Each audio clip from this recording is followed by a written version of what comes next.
যাত্রাবাড়ি মাদ্রাসায় পড়তাম। আমাদের মেজো ভাই মদিনা ইউনিভার্সিটিতে পড়তো, মদিনা শরীফ।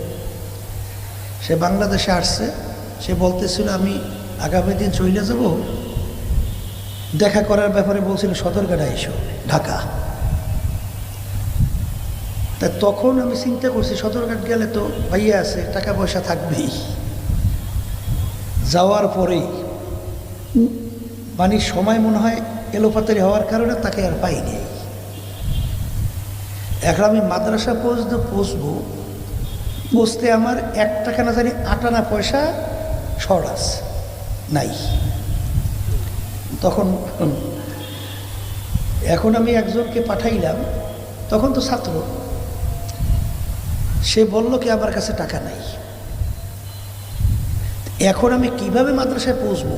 মনে হয় যেন এখন সব অন্ধকার হয়ে আসছে, যে বাসের ভিতরে উঠবো আর যদি ঘাড় ধাক্কা দেয় যে পয়সা নাই, বাসে উঠছো কা, কি অবস্থা হবে? তা আল্লাহর উপরে তাওয়াক্কুল কইরা, তো ওই লাইনে যে বড় বাসগুলোর যে ভাড়া কম, ওইটা আমার জানা ছিল না। তা আল্লাহ আল্লাহ করে বড় বাসে উঠছে। তাই মিনি বাসে যে ভাড়া না, তো তার সে 8 আনা পয়সা কম নিচ্ছে। আমি কেন আলহামদুলিল্লাহ 8 আনা তো বাঁচলাম। তাই চিন্তা করছি যেহেতু মাদ্রাসা পর্যন্ত পৌঁছতে, তাহলে আর একটা বড় বাসে উঠি। তাই সেখানেও দেখি 8 আনা পয়সা কম গেছে, তারপরে 1 টাকা হয়ে গেছে বেকার। তাই শুকরিয়া আদায় করলাম, আল্লাহ তুমি ইজ্জত বাঁচাইছ। আসলে যার ঠেকা বাঁচবে সেই বুঝবে যে কত কঠিন একটা অবস্থা। আজকে আমাদের কাছে নেকির কোনো গুরুত্ব নাই, মূল্য নাই।